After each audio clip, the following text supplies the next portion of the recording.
Gracias, Aldo. Bueno, mi nombre es Josué Bielma, estoy acá con mi esposa, próximamente con mi hijo. Mi primo hermano también está acá acompañándonos.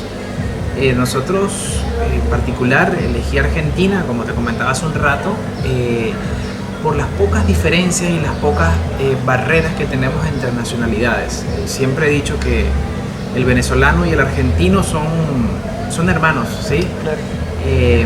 Nos parecemos mucho, salvo algunas diferencias, digamos, por la ubicación regional, digamos también por las influencias de cada país, pero la verdad, más por las coincidencias que le genera al extranjero comodidad y nos genera a nosotros, digamos, un bienestar. Por eso estoy aquí. ¿Y qué es lo que encontraste en este país, en Argentina? ¿Qué te gustó? ¿Venías con una expectativa? ¿Se cumplió? ¿No se cumplió? ¿O encontraste algo totalmente diferente a lo que estabas pensando? Sí, no, ya había venido un par de veces para acá, para Argentina, años atrás. Ya conocía más o menos la idiosincrasia acá en Argentina. Y la verdad, encontré lo que ya sabía que podía encontrar: calidez humana, atención, solidaridad. Que creo que son los valores fundamentales para uno elegir un país para migrar. Entendemos que la migración no es nada fácil, es comenzar de cero, es comenzar desde abajo, y uno trata de buscar, digamos, las condiciones más amigables o más amistosas en un país, y de verdad aquí en Argentina nosotros lo encontramos. Yo en lo personal lo encontré. Mencionaste un concepto que es importantísimo a la hora de empezar a ver o hablar de Latinoamérica, porque hace un rato hablábamos de México, hablábamos de Argentina. México es un país que tiene más desarrollo económico que la Argentina, pero vos mencionaste una palabra fundamental que es idiosincrasia. ¿Qué compartimos los venezolanos y qué compartimos los argentinos en común? Mira, interesante pregunta. Nosotros compartimos valores familiares. Para nosotros, para el argentino y para el venezolano, la familia es lo primero. La parte social, la parte de amistades, digamos, tener una vida no cerrada, al contrario, pues bastante abierta con nuestros vecinos, con nuestros compañeros de trabajo. O sea, no somos ajenos a esa vida social, ¿no? Eso por un lado. Por el otro, bueno, prácticamente nos entendemos, hablamos el mismo idioma. Claro. Y eso nos une. En la parte de las comidas, prácticamente muy pocas diferencias, ¿sí? Ese calor humano, esa solidaridad de la que te hablaba, son los valores que comparte el venezolano y el argentino, con una historia bastante parecida. Bastante, es más lo que nos une que lo que nos separa. Cuando estabas hablando de Argentina y Venezuela, se me viene a la mente esa imagen del saludo y el encuentro histórico y político entre Simón Bolívar y Don José de San Martín. Así que quizás ahí también se arraiga mucho de lo que estás diciendo, ese parecido histórico, ese parecido político, la cuestión idiomática y todo lo que tiene que ver con esa historia rica que tenemos de los negros, los zambos, el criollaje, el mestizaje. ¿Coincidís conmigo en esta parte o podés no coincidir también? Sí, mira, eso yo creo que esa estrechada de manos de nuestros libertadores, que para mí son hermanos que se unieron para darnos una nación, para darnos una patria, creo que es testigo fiel de lo que vivimos hoy en día, ¿no? de la hermandad. Creo que incluso a nivel geopolítico manejamos con Inglaterra, pues, bastantes diferencias. Islas Malvinas, para nosotros el territorio Esequibo, y por eso digo que coincidimos en muchas cosas, hasta en esos aspectos geopolíticos coincidimos. Nunca hemos estado enemistados en nada, ni siquiera en fútbol. Ni siquiera en esos temas estamos enemistados. Y yo creo que sí, yo creo que marcó la historia ese día en que nuestros libertadores estrecharon la mano y digamos se unieron para definitivamente conquistar la independencia latinoamericana.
Estaba escuchando recién hablar de lo que tiene que ver con la geopolítica dentro de la geopolítica para la gente, para hablar también al televidente, hay algo que es la geoestrategia también, la geoestrategia política.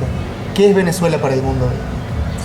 Venezuela para el mundo es un ejemplo de lo que no se debe hacer y de lo que se debe hacer también y digamos de algunas respuestas sociales por las cuales se ha encauzado nuestra historia, ¿no? Hemos pasado terremotos políticos nosotros en los últimos años, terremotos sociales, y Venezuela para el mundo también significa una luz de que debemos nosotros derrotar los totalitarismos, debemos nosotros también derrotar la polarización, ¿sí? Creo que eso significa, nosotros debemos sí o sí rescatar equilibrios, nosotros debemos mirar más hacia nuestro desarrollo, pero el desarrollo nuestro americano del que hablábamos, y debemos dejar de estar mirando siempre a otros países que son ajenos a nosotros, claro, y que nosotros tenemos suficiente acervo cultural y suficiente acervo histórico y suficiente materia gris para nosotros mismos desarrollarnos en base a los problemas y en base a las soluciones de nosotros mismos. El concepto que acabas de volcar es interesante. Acá en Argentina hay un economista que ya es fallecido, que es Aldo Ferrer, que escribió un libro que se llama Vivir con lo nuestro. ¿También coincidís en esa línea, que tenemos que nosotros mismos crear nuestras condiciones para emerger? Sí, sí, es así, es así. Yo creo que lo tenemos todo, solo que no nos hemos dado cuenta. O quizás, justamente lo decía Bolívar, nos han dominado más por la ignorancia que por la fuerza, ¿sí? Nosotros debemos mirarnos a nosotros más, nosotros debemos rescatar nuestra historia, debemos rescatar nuestros valores, nuestra idiosincrasia y sobre todo creer en nuestros países, creer en nuestras culturas, fortalecernos desde adentro. Ya basta de estar mirando hacia afuera, buscando lo que nosotros mismos tenemos tatuados en nuestro ADN. Dentro de la literatura política argentina hay una línea política que es disidente con la línea política oficial, la teoría política oficial, que es de corte universitario. Esta línea disidente, que tiene a varios pensadores como lo es Abelardo Ramos, Spilimbergo y tantos otros, marca lo siguiente: ¿Latinoamérica sigue siendo una semicolonia o está totalmente independiente de lo que es el orden fáctico? Yo creo que sigue siendo una semicolonia. Yo creo que nos siguen dominando pensamientos y doctrinas que son totalmente ajenas a nosotros. Yo creo que dependemos mucho. Fíjate, lo hablábamos hace un tiempo, hace unos minutos atrás, si Europa, con tantas etnias, con tantos idiomas y con tantos, digamos, factores que lo dividían, lograron unirse.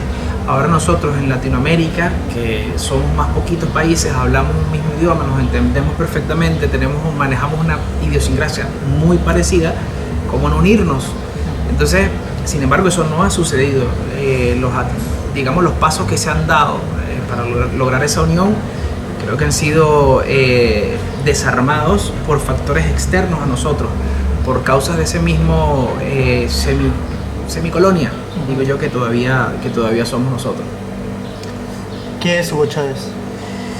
Hugo Chávez es un personaje que en su momento trajo esperanza a parte del pueblo venezolano, pero que en la praxis, digamos que el poder corrompe, y creo que lo corrompió. Creo que al final no quiso soltar el poder. Creo que al final dio un viraje en el año 2005, del 2005 al 2007, dio un viraje hacia un socialismo, dio un viraje hacia el total apoyo castrista en detrimento de, digamos, de un sector del pueblo venezolano que no queríamos eso. Y creo que eso significó en su momento esperanza y terminó transformándose en una especie de totalitarismo. ¿Qué es Nicolás Maduro? Nicolás Maduro representa el continuismo de lo que no hay que hacer. Para nosotros, para mí en lo personal, es en conjunto con las cabezas del Partido Socialista Unido de Venezuela, creo que son un neototalitarismo, una neodictadura. Ellos están aferrados al poder, ellos están ciegos, están totalmente aislados de las necesidades del pueblo y ellos a sangre y fuego se van a querer mantener en el poder. ¿Qué significa el bloqueo norteamericano para la economía y la vida social de Venezuela? El bloqueo para mí significa hambre, significa más penurias para el pueblo venezolano. Si bien es cierto, se dice que el bloqueo norteamericano va hacia ciertas posiciones de políticos, no es un secreto que termina afectando al pueblo venezolano, sufriendo más las carestías que ya las bases económicas y que ya, digamos, las bases políticas actuales les estaba ofrendando al pueblo.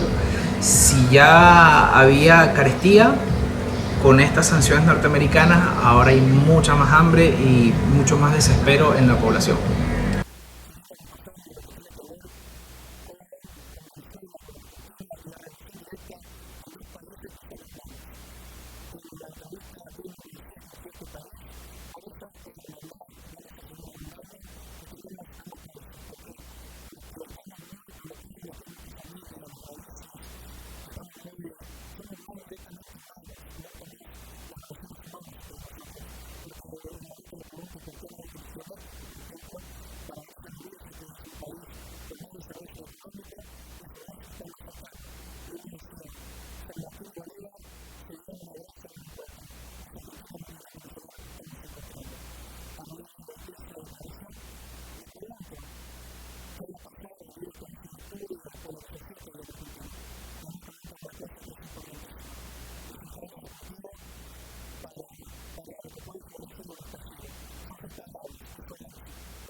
estoy escuchando atentamente y quiero entender un poco más lo que es la sociedad o el tejido social venezolano.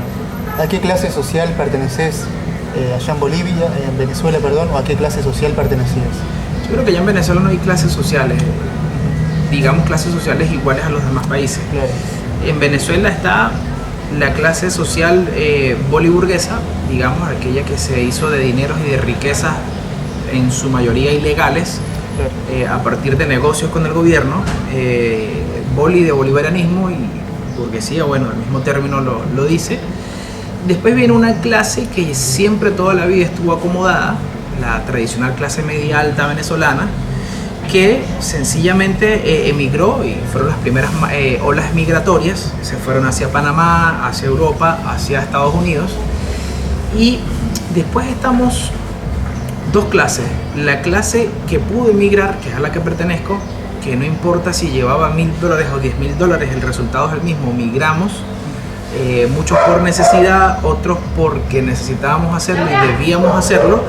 Y después viene la otra clase social, que es la padeciente, que es la que está actualmente en Venezuela, que no distingue si tienes auto o no tienes auto, si tienes casa o no tienes casa. La carestía es la misma, no hay servicios básicos, no hay combustible, son más las horas que hay un corte de luz que las horas que tienes luz. Y digamos que es parte de todo este entramado de consecuencias de malas decisiones, malas políticas y resultado del gobierno, de las actuaciones del gobierno, que se acentúan aún más con estas sanciones norteamericanas. Cuando llegaste a Argentina desde Venezuela, ¿a dónde fuiste a radicarte o a afincarte al principio? Buenos Aires, en la capital. ¿Y qué hacías? ¿De qué trabajabas? Inicié trabajando en un restaurante, después pasé a una empresa. Luego, bueno, por todo, como se veía el panorama aquí en Argentina, pues junto con mi esposa, pues decidimos irnos hacia Chile. Se fue ella primero unos meses y me salió una oportunidad aquí. Antes de que ella se fuese para Chile, vinimos para acá, vimos la oportunidad, nos pareció bien, nos pareció positivo salir de la capital. Aquí el costo de vida a nivel habitacional es un poco más bajo y decidimos actuar ante esa oportunidad y aquí estamos. ¿A dónde llegaron? ¿A Federación o a Chajarí? Llegamos primero a Chajarí. A Chajarí. Sí. ¿Con alguna empresa, con un negocio? Sí, con una empresa y todavía sí con esa empresa. Y actualmente pues nos mudamos acá, esa empresa se está expandiendo y estamos actualmente acá en Federación. ¿Sos un representante de la compañía, digamos? Sí. ¿Sos un representante? Sí. ¿Y cómo te trató Federación? ¿Cómo te trató Chajarí? Hasta ahora, Chajarí todo bien, ciudad de amigos, gracias a Dios. Pude conocer gente maravillosa, gente muy humilde, gente muy humana. Federación igual. La verdad me enamoró, como dice su eslogan, no sé si es un eslogan político, pero bueno, un eslogan que me gusta bastante. Y la verdad encontramos paz, que no la habíamos encontrado en nuestro país por todo este sacudón político, económico y social. A mí siempre me llama la atención porque nunca he sido extranjero en otro país. ¿Qué es sentirse extranjero? ¿La extranjería cómo es? ¿Cómo se siente? Decía Facundo Cabral, ni soy de aquí ni soy de allá. Claro. Es como que no soy de ningún lado, porque al final no estás en tu país siendo venezolano, estás en otro país pero no eres argentino, entonces a veces es difícil sobrellevarlo. Claro. ¿Y No cómo sé. se piensa ese estado? Y bueno, primero te impulsa una necesidad de que tienes que salir hacia adelante y tienes que, la mayoría de tu tiempo lo gastas trabajando y lo gastas pensando en cómo vamos a salir hacia adelante, en cómo voy a sacar a mi familia hacia adelante. Por eso no pienso mucho digamos, en la actualidad de que soy extranjero o no. De acá a 5 años, cuando ya tu hijo nazca y todo lo demás, ¿pensás seguir viviendo en Argentina, en Federación? ¿O tenés ganas de volver o tenés ganas de volver a emigrar? Yo creo que el dinamismo propio de la vida y el dinamismo de las economías y de las sociedades va a dictar qué es lo que vamos a hacer, hacia dónde nos vamos. Por ahora me quiero mantener acá, navegando, digamos, de alguna manera ante esta tempestad que está pasando y Y bueno, ya después veremos hacia dónde vamos, si volveremos al país o no, o nos iremos a otro país. Después lo evaluaremos en familia ya. Claro, ya con un integrante más es Sí. distinto que dos adultos que pueden ver por sí mismos su vida y bueno, como se dice en Argentina, van Exactamente. tirando con lo que tienen. Exactamente. Ahora contame otra cosa, ¿cuáles son tus expectativas de vida en Argentina? ¿Te gustaría seguir creciendo, emprendiendo? ¿Argentina da la posibilidad para el emprendimiento o es un poco más complicado que en otro lado? Es como todo, tiene sus altas y sus bajas. Ahora, bueno, estamos en una situación totalmente nueva, totalmente ajena a lo que estábamos viviendo, que dicta nuevas normas, dicta nuevas reglas, dicta nuevos procedimientos. Trato sí de mantenerme como un emprendedor, trato de mantenerme enfocado en crecimiento, obviamente, pero un crecimiento mixto, porque tiene que ser crecimiento espiritual, crecimiento personal, crecimiento familiar y crecimiento profesional. Entonces, depende de la óptica que nosotros veamos ese crecimiento. Contame cómo ves la realidad política argentina. Recién me hacías diferencia entre lo que es Cambiemos según tu observación, tu visión, y también gracias a tu formación intelectual podés hacer ciertas diferencias con lo que es el justicialismo, lo justicialista, el peronismo, el kirchnerismo. ¿Podés hablar un poco de esto, de lo que ves y cuáles son las síntesis que se estás armando? Yo creo que es parte de todo, ¿no? Es parte de todos los países manejan sus corrientes ideológicas, políticas, y aquí hay de todo, como en todos los países, ¿no? Lo que sí noto es un poco la polarización de dos bandos históricamente encontrados, históricamente enfrentados, catalogados como derecha o izquierda, y eso lo asemeja un poco a lo que viví en Venezuela, de que una tercera opción, un tercer camino es súper dificultoso, y lo evalúo así, o sea, dos caminos enfrentados, totalmente opuestos, y en el medio un pueblo argentino que quiere salir hacia adelante. Hay una importante masa, lo he visto, que no está de acuerdo ni con unos ni con otros, sino quiere buscar ese sentimiento nacional para desarrollarse. Para vos, ¿qué es lo latinoamericano? Latinoamérica somos nosotros mismos, somos los indígenas, somos los negros que trajeron de África, somos los mulatos, somos los mestizos.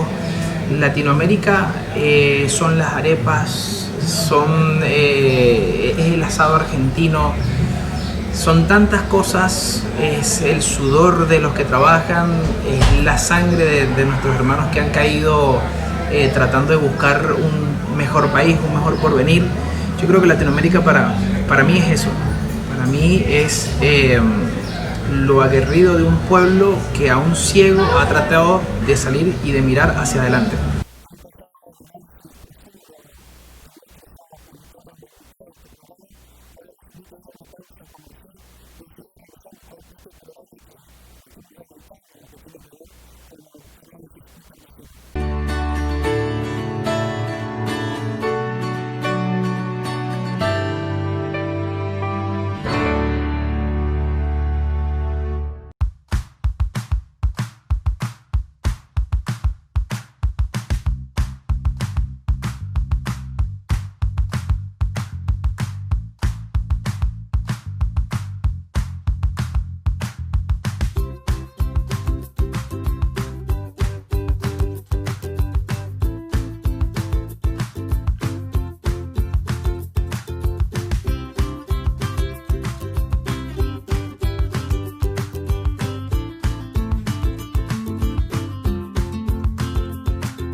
es Latinoamérica en el concierto internacional? Latinoamérica, a nivel geopolítico, a nivel económico, es una potencia. Tenemos las principales reservas petroleras, las principales fuentes de agua, tenemos oro, tenemos coltán, tenemos tierra, tenemos Litio. cultivos, tenemos de todo que ha sido conquistado por otros y no por nosotros mismos. Para mí eso significa Latinoamérica en el concierto internacional. ¿Seguimos siendo dependientes de potencias? Sí, seguimos siendo dependientes, no en su totalidad, pero un bastante porcentaje. Tenemos dependencia porque nosotros mismos así lo queremos. Exactamente. Por ejemplo, lo que es Venezuela quizás tenga una dependencia de lo que son las potencias rusa y China, en detrimento de lo que es o en contraposición de lo que es la potencia o la superpotencia norteamericana. Argentina, ¿está yendo ese camino de buscar la dependencia china, rusa, según tu visión, o no es tan así? Siempre cualquier país busca aliarse con alguna potencia.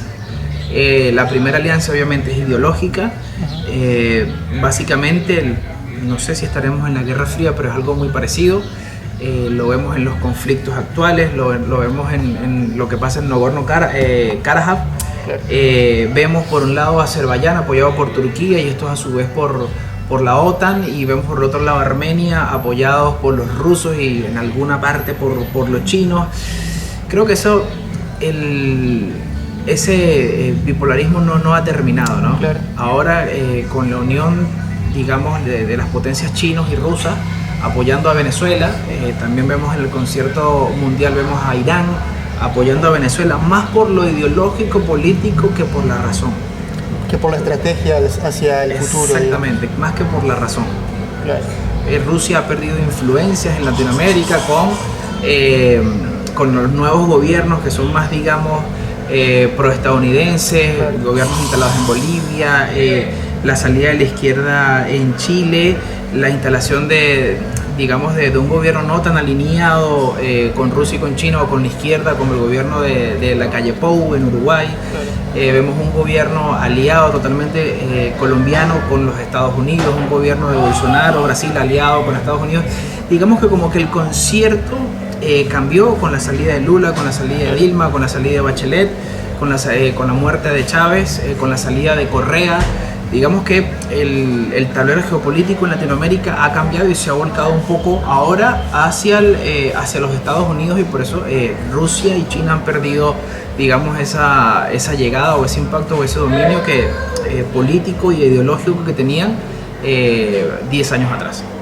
Claro, porque aparte de eso hay dos grupos en Latinoamérica, el grupo de Lima y el grupo de Puebla. Sí. Sobre lo que estás hablando del concierto latinoamericano y la radiografía geopolítica de nuestro subcontinente, ¿cómo ves el voto de Argentina en lo que tiene que ver en lo internacional, que votó negativamente sobre los derechos humanos de Venezuela, que sucedió hace días y se manifestó la renuncia de Castro a la embajada de Rusia? ¿Cómo ves esto? Yo creo que eso es una oda al equilibrio. Yo creo que estuvo acertado en la posición del gobierno argentino, la posición de su canciller, digamos, denunciando o apoyando la franca violación de los derechos humanos en Venezuela, pero también haciendo un llamado a que no es con intervencionismo que se solucionan los problemas en Venezuela, y no es con bloqueos económicos. Creo que es una posición bastante equilibrada, bastante acertada, y creo que eso está bastante cerca del sentimiento del pueblo argentino hacia el pueblo venezolano. ¿Cuántos años tenés, José? 34. 24 años, sos un hombre Sí. joven. Sí. ¿Cómo ves la juventud argentina, la juventud de Federación, teniendo en cuenta que tenés comercios, que sos emprendedor, que sos una persona que pudiste tener acceso a la máxima educación, que es la universitaria? ¿Cómo ves los procesos que se van dando en las juventudes nuevas? Yo creo que nosotros no debemos olvidar a los jóvenes. Creo que debemos involucrarlos más en nuestros problemas reales, en nuestros problemas sociales. Se está criando una nueva generación ya más al 2.0, una nueva generación que les preocupa, y es válido, les preocupa estudiar un poco más mercadeo, un poco más redes, que médicos, que policías, que enfermeras y creo que hay que prestarle un poco más de atención a esta juventud. Está bárbaro lo que estás diciendo, porque hoy estuve hablando con otra persona que me hablaba acerca de lo que es lo lumpen en Argentina, la lumpenización de la sociedad joven, porque manifiesta que ya la música es totalmente distinta a lo que era antes. Hoy está el surgimiento del trap, del rap, todas estas cosas nuevas que se van dando, el 2.0, TikTok, Instagram, una vida más virtualizada, si se quiere, que una vida que tiene que ver con lo presencial, con el contacto con el otro. ¿Ves algo crítico en nuestra sociedad argentina como extranjero? Yo creo que más que la sociedad argentina es la sociedad mundial. Todas estas tecnologías han derribado fronteras, han derribado idiomas, han derribado el tradicionalismo con el cual nosotros vivíamos 15 años atrás. Yo expreso mi preocupación de que necesitamos bomberos, necesitamos policías, necesitamos enfermeros, y eso creo que tú le preguntas a un joven hoy en día qué quiere ser, y creo que se va más a lo 2.0 más que a lo, digamos, a lo racional, a las necesidades reales de una sociedad. Hoy en día funciona mucho lo que es el network marketing, por ejemplo, el 2.0, el trabaja desde tu casa con el trading y diferentes cosas, que si bien está bien buscar la independencia económica, se aleja mucho de lo que es lo humanitario, siguiendo la línea que vos decís. ¿Crees que a partir de ahora todo va a ser más virtualizado, va a ser como una sociedad más líquida, como se dice, o podemos cambiarlo? Es así, pareciera que el mundo se está volcando más hacia lo virtual y más hacia el mundo 2.0. Mi preocupación es que todavía en ese mundo no podemos cosechar y todavía en ese mundo no podemos producir. ¿Podemos liberarnos de eso o no? Yo creo que la realidad, no, nosotros no, pero yo creo que la realidad va a dar un golpe bastante rudo que nos va a liberar de eso. Esta pandemia a nivel global, que la conoces de cerca porque siendo comerciante sabes que te ha golpeado, ¿cómo la ves? ¿Va a ser brutal para la realidad? ¿Vamos a tener nuevos mecanismos de socialización? ¿Cómo va a ser el futuro? Yo creo que sí, y creo que es parte de la adaptación a los nuevos esquemas que el mundo impone. No va a ser la primera pandemia, no ha sido la primera, no va a ser la última, solo que nos agarró en este tiempo y nos agarró de sorpresa, nos agarró desprovistos por alguna manera, y creo que sí va a dictar nuevos esquemas de desarrollo y va a dictar nuevas normas de cómo ahora nos vamos a manejar en este mundo. Así lo creo. Estas preguntas que parecen que la conversación viró para otro lado, era solamente para preguntarte, aprovechando tu capacidad en política y la formación que tenés en este ámbito, sobre todo en el diplomático, para ver si vamos volcándonos a lo que tiene que ver con un gobierno único y que quizás todo este escenario que estamos viviendo fue el caldo de cultivo para alcanzar eso mediante la OMS, que está haciendo polémica, el FMI, el Banco Interamericano de Desarrollo y tantos grupos que son marcadamente hegemónicos. ¿Hacia dónde vamos? ¿Hacia qué rumbo vamos? Yo creo que la hegemonía no va a terminar. Yo creo que todas estas instituciones y todos estos grupos van a seguir dominando. Yo creo que ellos van a seguir imponiendo la agenda, ¿no? Siempre, claro, tradicionalmente ponían y quitaban gobiernos. Yo creo que eso va a seguir así y creo que va a seguir marcando la agenda mundial. Yo estimo que no va a haber lograr un mundo multipolar va a ser cada vez más difícil. Exactamente. Y creo que vamos a seguir en este mundo por bastante tiempo. Es acertadísimo lo que está diciendo y creo que en varios puntos son coincidentes con mi forma de ver el escenario geopolítico, lo que tiene que ver con lo que se dice la mesa chica. Dentro de esa mesa chica donde se sientan los rusos, los chinos, Donald Trump y también el Papa Francisco, el argentino, frente a esa mirada que marca la agenda que es el globalismo financiero internacional. ¿Cómo ves el juego ajedrecístico?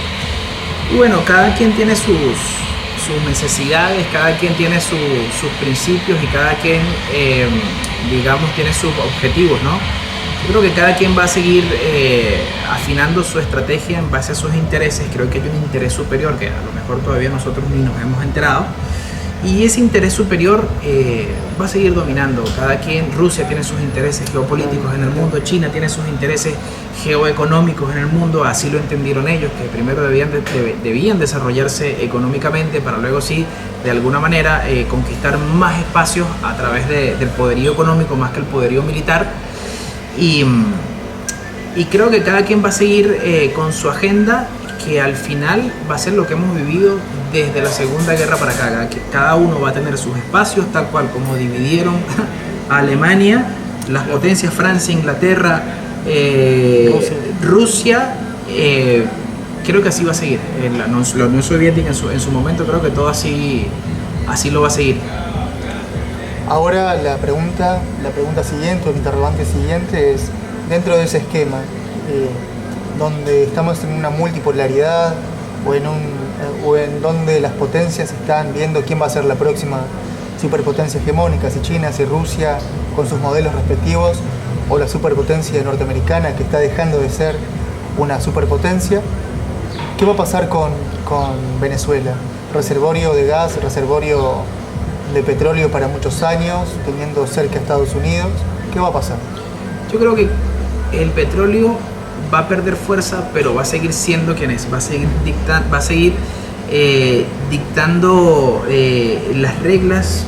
Con petróleo no es solamente combustible, se sacan miles de productos.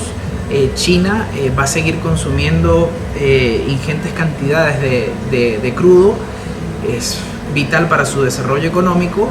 Y hablabas de que está perdiendo poder los Estados Unidos. Creo que a nivel geopolítico lo peligroso de ellos es que ellos se están dando cuenta, y justamente esa pérdida de alcance, esa pérdida de poder, esa pérdida va a hacer que ellos radicalicen su posición. Exactamente. ¿Y quién crees que puede radicalizar esa posición? ¿Si Biden o Donald Trump? Yo creo que Biden. Yo creo que Donald Trump ha dado ejemplo de que no quiere más guerras. Creo que con sus decisiones de sacar soldados y sacar tropas de Afganistán y de Irak ha sido positivo. No se ha inmiscuido de frente o totalmente con cantidades de tropas en el conflicto sirio. Creo que ha sabido manejar el conflicto con Norcorea, con Pyongyang. Y creo que Trump ha dado señales de que quiere dejar de ser un poco beligerante y quiere volcarse más hacia el pensamiento chino, que es más economía y menos poder militar. Biden, demócrata, creo que es totalmente contrario a ese pensamiento. Creo que es un pensamiento más guerrerista, y creo que van a venir más conflictos en el mundo si Biden gana. Exactamente, Biden es hombre cercano a Hillary Clinton, sí, y también a su vez a Obama, que fueron los que perpetraron la crisis de la primavera árabe en Medio Oriente. Sí. Despejando esto, me gustaría entender las proximidades que tienen que ver con lo más cercano a nuestro futuro, que es cuáles son los puentes que tiene que tender Latinoamérica hacia el futuro. Yo creo que tiene que tender primero puentes internos de equilibrio, ya lo hablábamos. Si nosotros seguimos enfrentados por ideologías políticas, va a ser contraproducente a nuestros intereses de desarrollo. Creo en un mundo multipolar. Tenemos que tender puentes y seguirlo así con China, con Rusia, con los Estados Unidos, con Europa. No olvidemos a África, no olvidemos al Medio Oriente. Y creo que nosotros debemos ser más equilibrados, buscar equilibrio, buscar internamente más equilibrio para así presentarnos. Ojalá y sea así, suena hasta un sueño utopía, pero debemos presentarnos fuertes ante el mundo. Te quiero agradecer tu tiempo, tu espacio, te quiero agradecer tus conocimientos que los volcaste acá y tu lectura política de la realidad. Gracias. Gracias a ustedes.